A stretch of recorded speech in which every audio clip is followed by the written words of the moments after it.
Welcome back, gang. This is the fourth and yes, final installment of our Chapter 17 lecture series. This section is entitled Becoming a World Power. The focus question for this section is, how did the United States emerge as an imperial power in the 1890s? The emergence of the United States as an imperial power in the late 19th century was set against a backdrop of a new imperialist impulse that gripped Western powers in particular in this era. After 1870, a new imperialism emerged that argued that dominant powers would bring modern civilization to the backward peoples of the world. These people, according to the theory, would eventually be accorded self-government once they had risen to the level of civilization deemed necessary for such privileges. But the timeline for this transition was never actually determined.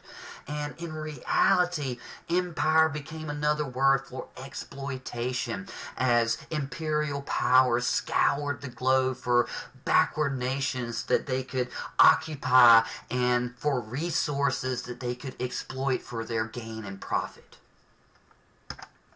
The United States did not immediately jump into this new imperialist impetus that began in the 1870s, and territorial expansion in the United States remained on the North American continent until the 1890s. Most Americans were interested in overseas expansion, but to expand trade rather than to actually possess territories, and American companies began to aggressively market their products abroad in a form of economics that was later deemed economic imperialism. And under this theory, the ideals and values of Western civilization could be spread throughout the world without actually conquering territories or colonizing territories, but through the spread of goods and services and capitalist ideas around the globe. The lure of empire, however, did prove to be too great for the United States to ignore. Christian missionaries initially were a major group that spread American influence around the globe, and Christian missionaries traveled to all corners of the world and introduced people to American ideals and ideas. The first expression of American imperialism occurred with the annexation of Hawaii in the 1890s. In 1893, American sugar planters on the island led a coup that overthrew the native Hawaiian government, and the U.S. annexed Hawaii in 1898. The economic depression of 1893 pushed the belief that more markets were needed, and people already introduced to American values ideas through the spread of Christian missionaries around the globe would become new consumers of American commercial goods. Rising patriotism inspired by a new yellow press led to a desire to compete with Europe on a global stage, both economically and politically.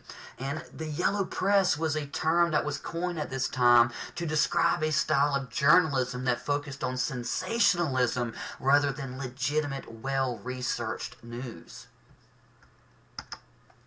The United States' embrace of this new imperialism began in earnest with the Spanish-American War of 1898. The war itself stemmed from the Cuban independence movement, which had a long history. The first Cuban independence war was the 10 Years' War, which occurred from 1868 to 1878, which was eventually crushed by the Spanish. But in 1895, Cuban independence fighters began a new independence war against the Spanish, and the Spanish quickly clamped down very hard on the Cuban people and began using things like concentration camps to try to stifle this Cuban independence movement, which caused great concerns amongst the American people. And the Cuban independence movement had growing support in the 1890s.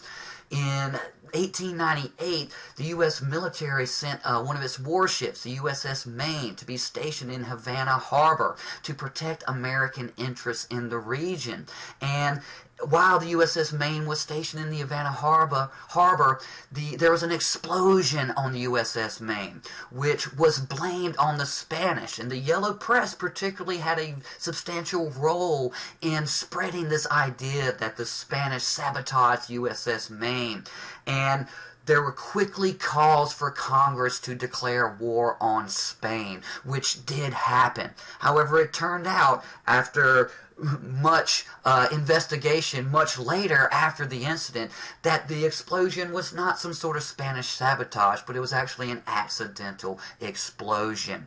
There were concerns as America entered this war, particularly among Cuban independence fighters, that the U.S. would seek to take over Cuba outright if they prevailed in the war. And as such, the Teller Amendment was passed. And this amendment stated that the U.S. would not annex Cuba at the end of the war. Keep that in mind, however. Battles in this war occurred in the Philippines, which was also a Spanish holding at the time, in Cuba, and Puerto Rico, which again was also a Spanish holding.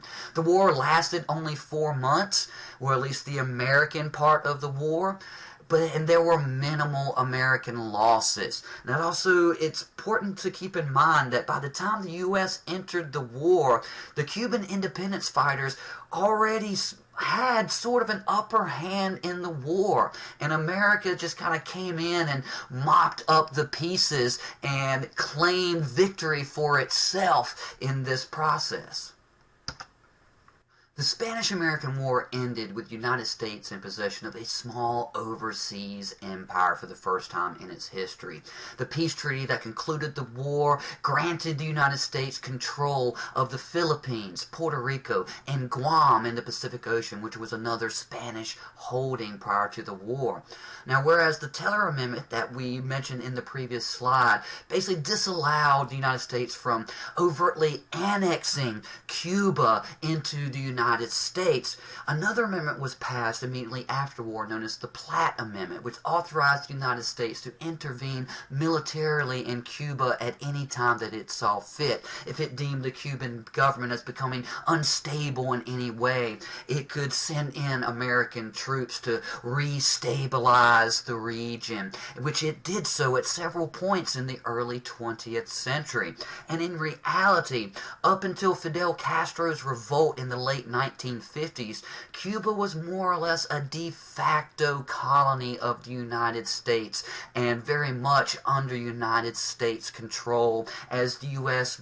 generally pulled the strings behind the scenes of the native Cuban government in that period.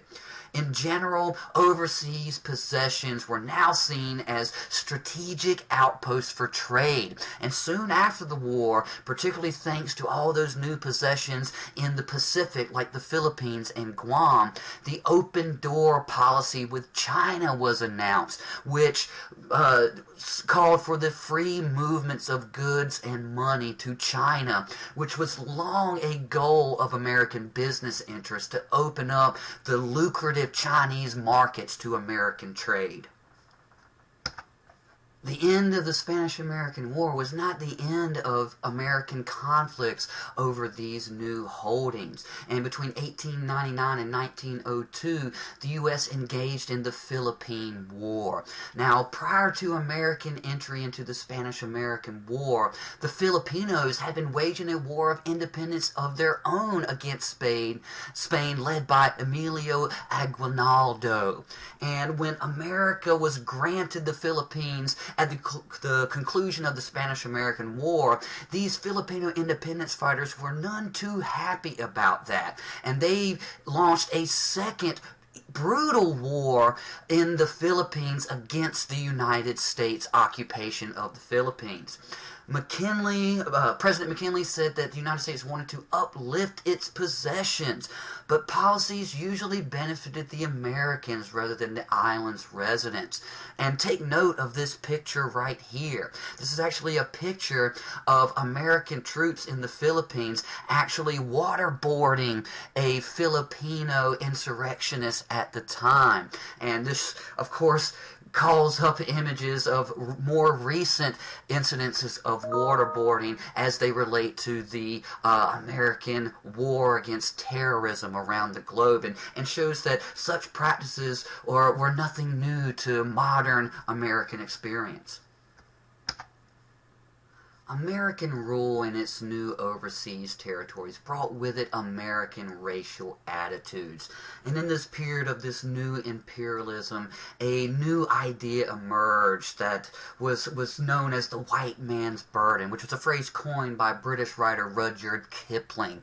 And under this idea, it was white men's responsibility, Western powers' responsibility, to take care of less civilized peoples and try to lift them up into greater civilization according to Western ideals and morals and values. This sparked a debate over the relationship among democracy, race, and American citizenship. Did territories have a right to self-government as enshrined in the Declaration of Independence? Did the people of these territories have a right to a path to citizenship? These are questions that were on Americans' minds constantly in this period. And the initial answer to this was exemplified by what became known as the insular cases in the Supreme Court. And the decisions in these cases held that the Constitution did not fully apply to the territories acquired by the United States, which basically stated that, at least for the time being, there was no guaranteed right to self-government or guaranteed right to citizenship for the peoples of these conquered and colonized territories. Due to these new ideas and philosophies surrounding this new imperialist impulse in this period, such as the white man's burden, there was a new growing global sense of fraternity among Anglo-Saxon nations, which represented Western civilization. The failure of Reconstruction in the United States demonstrated to whites that it was impossible to have a multiracial democracy, and this failure inspired restrictive and racist legislation and agreements around the world. Not all Americans agreed with this new American imperialism, and in this period the Anti-Imperialist League formed, which believed American energy should be focused at home. Yet despite this growing dissent from American imperialist kind of ideas and impulses, the majority of Americans did support such expansion, and McKinley was elected president again in 1900, and the United States seemed poised to take its place as a world power. Yet it was still unclear how the U.S. would reconcile its role as an empire with traditional ideas of freedom, and such debates would be a feature in American politics for much of the early 20th century. So with that, we conclude our Chapter 17 lecture series. I hope you learned a lot. Until next time, study hard, and I'll see you soon.